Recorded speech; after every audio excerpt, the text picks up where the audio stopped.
my name is Paige, this is Paige with Paige, and today we're going to be doing the D&D Book Tag.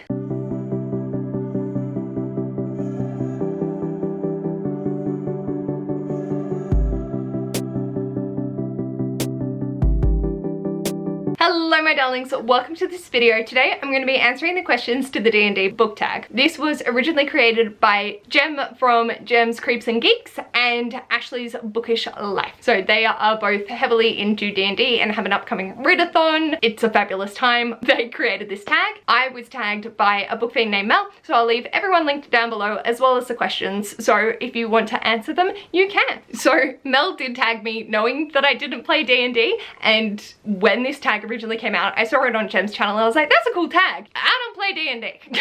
I hadn't really put too much stock into it, but when I looked at the questions, they're definitely accessible for those that don't play D&D. It's just based around concepts that happen in a D&D campaign. Look at me saying words I have no idea what I'm talking about. I'm quite proud of myself for remotely understanding the sentence I just said.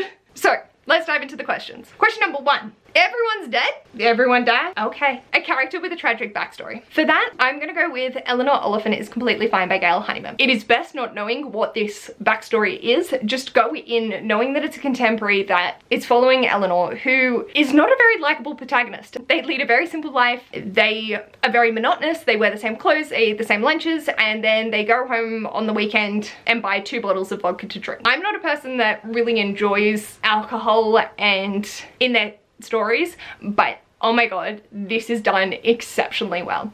And Eleanor, as it becomes revealed about their backstory, makes so much more sense, and just exploring their life and seeing their perspective from how they go through their life nowadays was absolutely brilliant, and I really adore this, so I highly recommend. Question number 2 is roll Persuasion With Advantage. So an auto-buy author. Are we surprised? Katie Robert for me is definitely an auto-buy author or an auto-gifted author, because I know that a lot of the people in my life kindly gift me their books because they know how much I love them. So it's been a little minute since I've actually purchased a Katie Robert myself, but I definitely pick up the next thing that's coming out for them, and or ask my loved ones to get them for me. And then I have amazing friends that both spoil me with it over Christmas, which was absolutely marvelous. So Katie Robert is definitely an auto-buy author. They give me all the advantage in my life and I adore them. I know that not everyone is going to vibe with their writing style, just works for me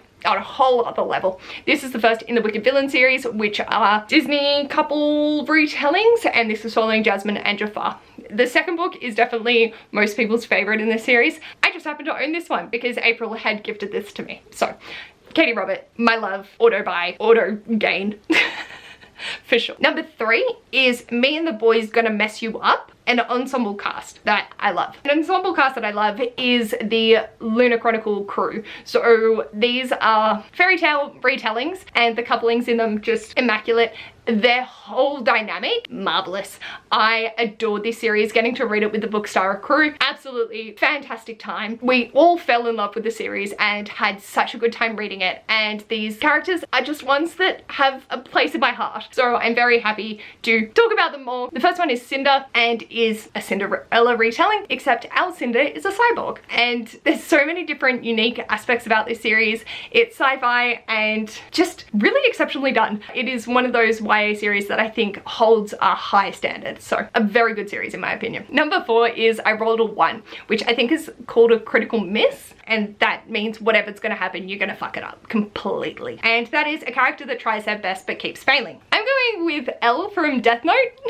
Elle is one of those characters that I really adored reading in this. Mine's an all-in-one, and so I sectioned it out and just worked my way through it. It was a fabulous time, but Elle is definitely one that keeps trying, and the conflict between them and our protagonist Light is just fabulous. They're so smart, but succeeding is not their strong point. And I really adore this series. I don't want to go too much into how Elle keeps trying and failing, but their dynamic is just amazing, and I'm glad that it went the way that it did. Question number 5 is roll To Tame The Floof, a book with a dangerous character you'd love to have as a pet.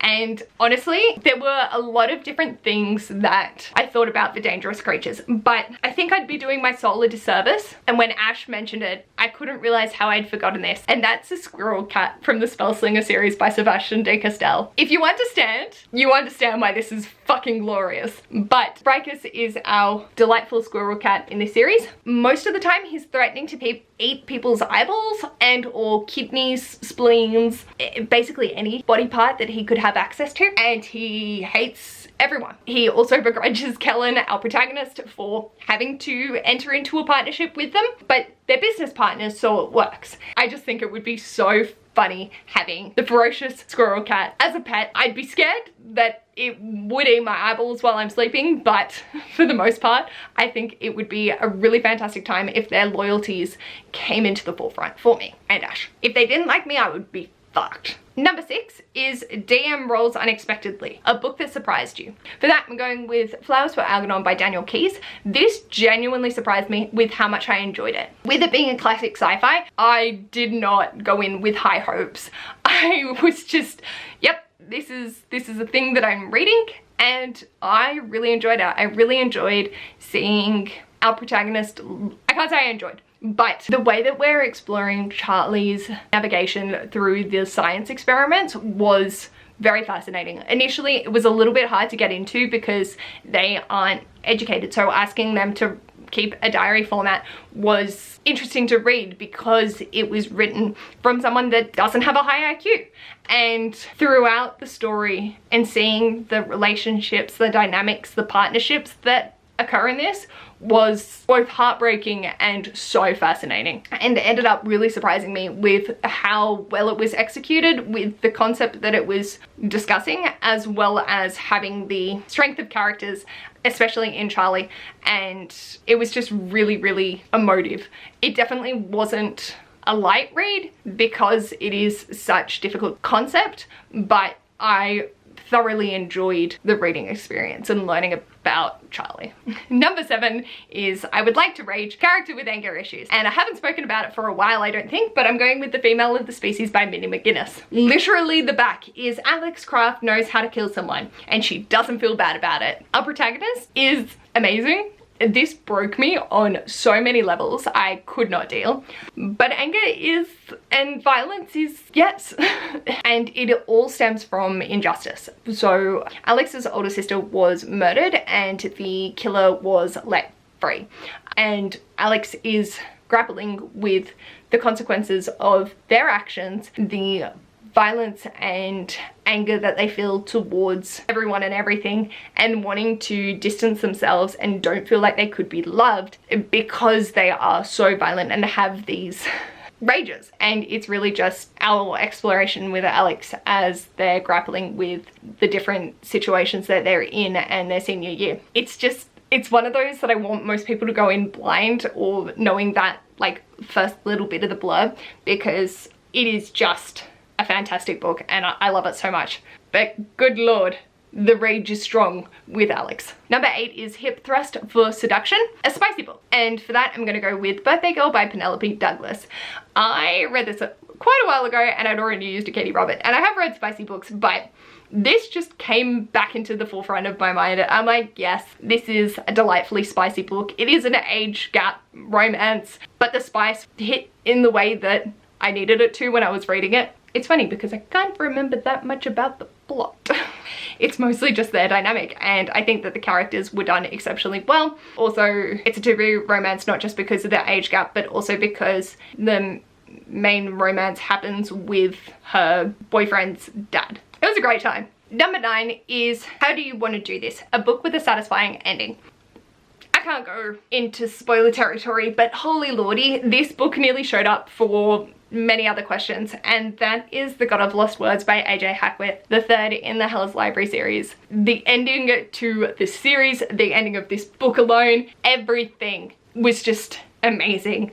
I'm still in pain whenever I think about this. I still don't have many people to talk to about it. It's great, but just did everything I needed it to wrap up this series in a way that was authentic, that was beautiful, that was so painful, but so amazing. And I just loved every single minute of it. This was such a strong series for me. I know, again, it's not going to be everyone's cup of tea, but it was just absolute perfection for what I needed from it. And the character relationships that developed throughout the 3 books, how it all comes together in this, just amazing, wonderful, speechless. I still remember crying my eyes out because it was so amazing and I loved it. So the final question is, gather your party to tag 3 friends. So I have decided to go with Amy from A-Star Reads. I don't know if Amy plays D&D, but I feel like they would be exceptionally talented at it if they do. I'm going with Prim's Book Cave because they have a D&D inspired TBR game which they refresh every year, so it's still based off D&D, but the format that they do it is different each year, and this year is absolutely amazing, chaotic, it's wonderful. And then Penelope the Paperback Cat, because I feel like they would be the wise mentor that I need when starting D&D. They just have an understanding for fantasy that I adore hearing them talk about, and I think they play D&D, so it would be good to also have people that know how to do the thing rather than the person that doesn't. So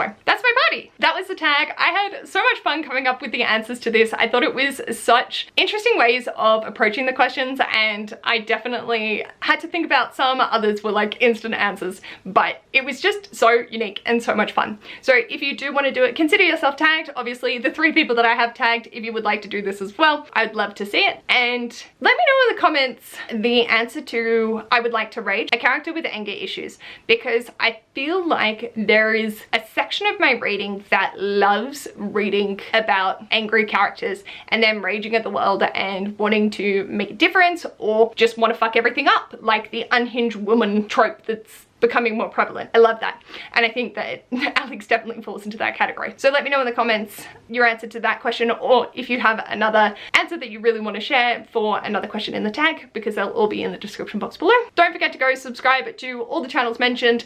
They will be linked down below, and yeah, anything else you want to let me know, feel free to leave it in the comments down below. If you like this video, feel free to give it a big thumbs up, and if you'd like to see more of this mess, feel free to subscribe. I'll hopefully see you in my next video. Bye!